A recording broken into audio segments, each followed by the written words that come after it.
O conto a seguir foi lido especialmente aos que possuem alguma limitação à leitura, tais como os deficientes visuais, os idosos, os dislexos, entre outros. Se você puder fazer melhor, envie-nos sua gravação para iba@ibamendes.com. Será um prazer publicá-la em nosso canal.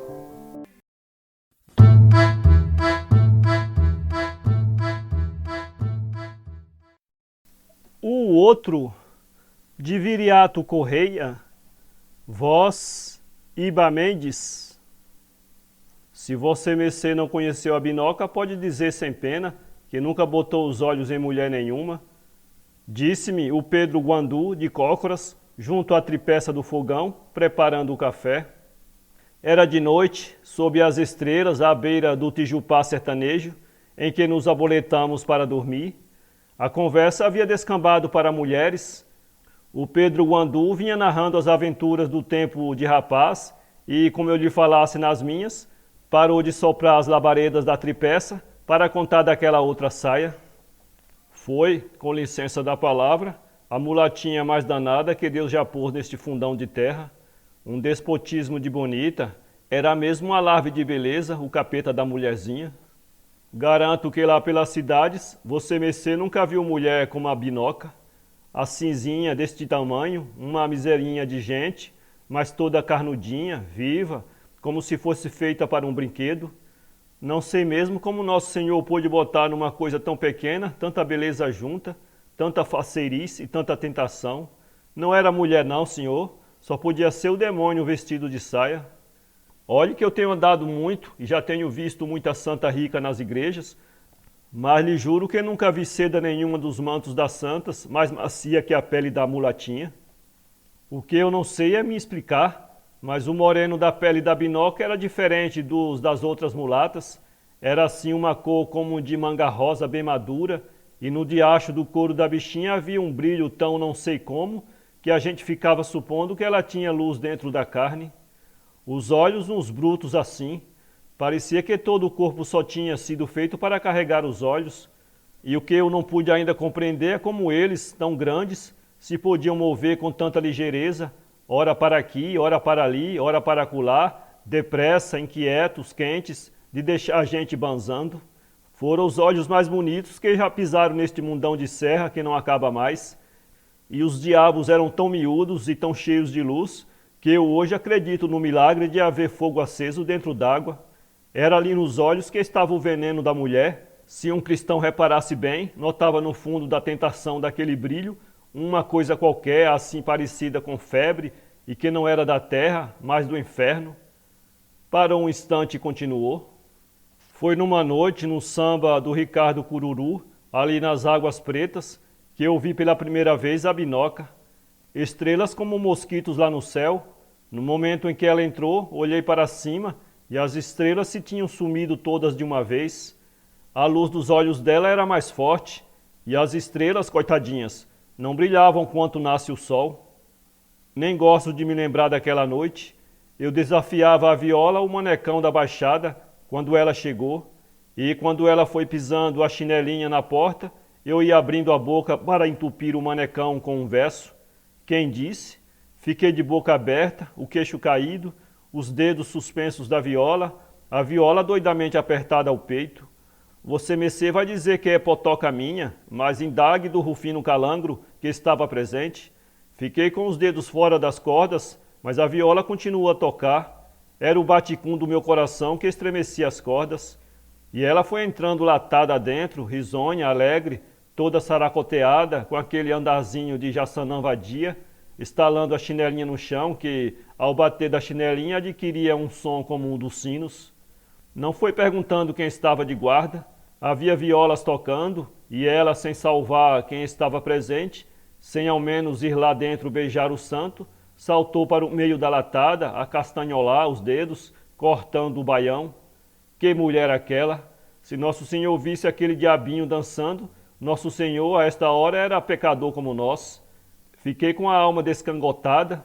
Desde essa noite não pude mais tirar do nariz o cheiro daquela mulher, aquele cheiro de flor que eu sentia de longe, como se tivesse faro de abelhas. Fiquei um homem perdido.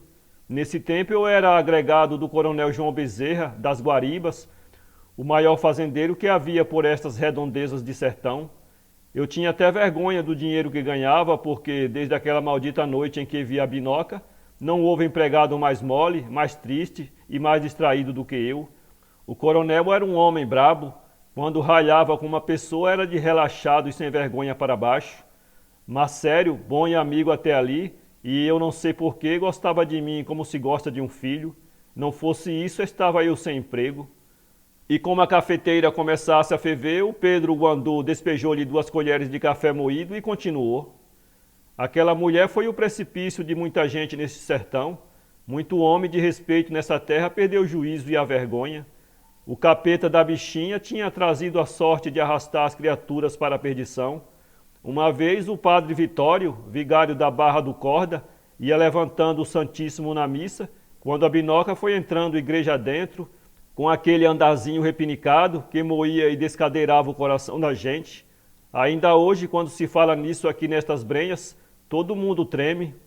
O padre ficou abestalhado, tonto, e por esta luz que nos alumia, a hóstia caiu-lhe das mãos, e o padre Vitório foi o vigário mais sério e mais santo de que já se teve notícia por aqui. O Bernardo Gameleira, rapaz de bem, já com a sua vida bem começada, com o seu gadinho aumentado, lá está na cadeia do Grajaú, cumprindo sentença, por ter esfaqueado o mundico Tiririca, quando este beijava a Binoca na farinhada do Chico Coité. Eu mesmo já me ia botando a perder. Estive quase não quase a despejar a carga do clavinote no Benedito Pinga-Fogo, só de inveja e danação, porque a Binoca lhe deu um ramo de resedás na loja do Zeferino da Benta. O Pedro Guandu tirou a cafeteira do fogo, quebrou a rapadura nas xícaras e esperou que o pó do café assentasse no fundo da cafeteira e, voltando a sentar-se, prosseguiu num leve tom de amargura. Uma sina triste Deus deu à Binoca. Ela não tinha afeição por ninguém. Pouco se lhe dava estar hoje nas mãos de um, amanhã nas mãos de outro. Parecia mesmo que o seu gosto era mudar de galho como os passarinhos. O que ela queria era a pândega, o forró, a rapaziada, e isso com uma gludice tão fora de termo, como se pensasse que o mundo ia acabar. O sobrinho do Major Macário, moço rico, direito, deu-lhe tudo, casa, roupa fina, até vestido de seda, daquela que range e brilha. Mas um dia ela deu com a mulata nos braços do Quincas Tucano, um caboclinho muito ordinário que andou por aqui cantando modinhas. Eu, por minha vez, ofereci-lhe o que tinha. De uma feita em que estava com a cabeça completamente perdida, quis que ela fosse comigo até o padre para casarmos. Riu-se de mim. Comigo vá lá, eu não valia nada. Ela podia ter razão, mas que diabo. Eu lhe entregava um coração doidinho de amor para toda a vida. Foi mais ou menos por essa época que sucedeu o caso mais falado deste sertão. Eu assisti a tudo e posso contar como ninguém. Um dia o coronel Bezerra, aquele de quem eu era agregado, me chamou no fundo do paiol de milho e mandou que eu fosse levar a Binoca um corte de cambraia fina. Caí das nuvens.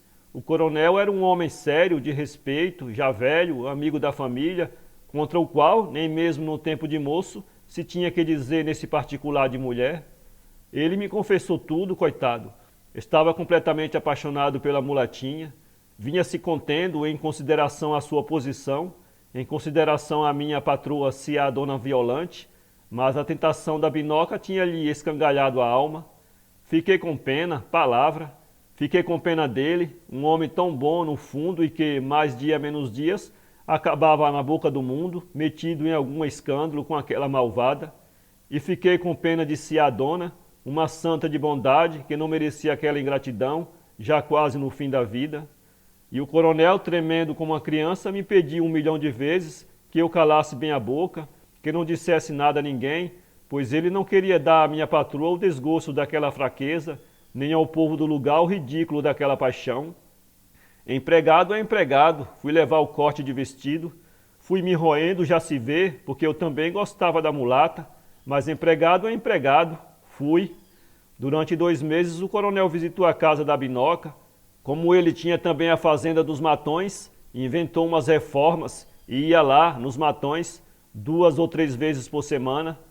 Levava-me como um guia e eu ficava num capão de mato, perto da casinha da rapariga, enquanto ele lá passava a noite.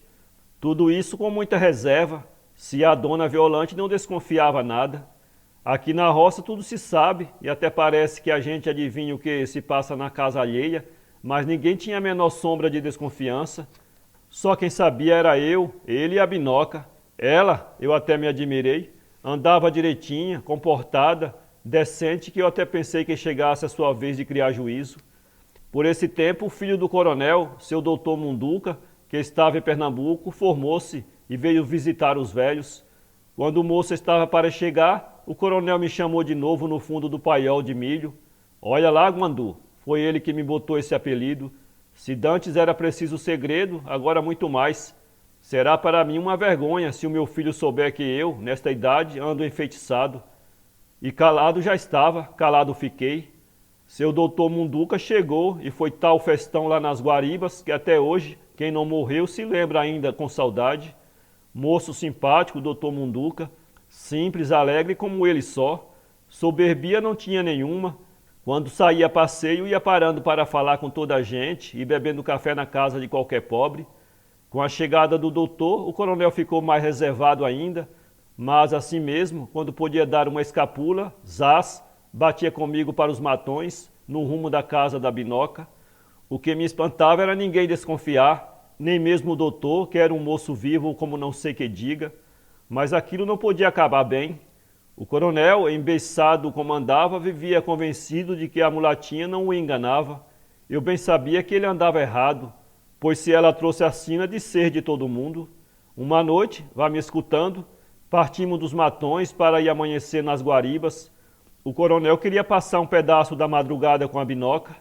No meio do caminho, a noite escureceu como uma danada e o trovão roncou. Fomos indo devagarinho. Quando chegou perto da casa da mulata, o coronel desapeou e eu fiquei num capão do mato, como era de costume. Nunca vi o velho tão esquisito como aquela noite. Quando lhe fui segurar o estribo para desmontar, senti que ele tremia. Pensei que fosse o frio da chuva que vinha zoando.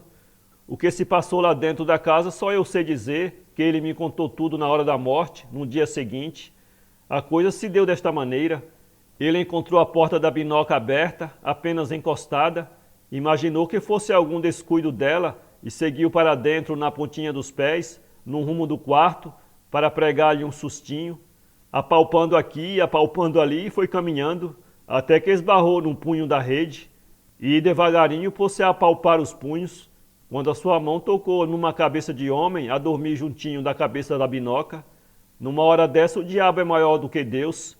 O coronel ficou com o juízo mais cego do que a noite, puxou da faca que trazia à cintura e foi golpeando, como um desvairado na escuridão, calado, rangendo os dentes. Passou-se tudo num minuto. Quando o coronel deu por si, estava atracado pelo homem que ele esfaqueava e era esfaqueado também. Nenhuma candeia de azeite, nem um relâmpago para que os dois se vissem. E no pretume do quarto, cozeram-se horrivelmente de facadas, golpes de lá, golpes de cá, até que rolaram no chão, banhados de sangue, estrebuchando. Quando ouvi os gritos da Binoca e que corri de luz acesa, estavam dois homens em petição de miséria, cozidinhos de punhaladas. Um era o coronel, ainda vivo, ainda falando, mas já para morrer, e o outro já sem fala, morrendo. E o outro quem era? Perguntei ansiosamente. O Pedro Guandu respondeu com uma serenidade dolorosa que me arrepiou os cabelos. O doutor Munduca, filho do coronel. Para ler esse conto, acesse www.poeteiro.com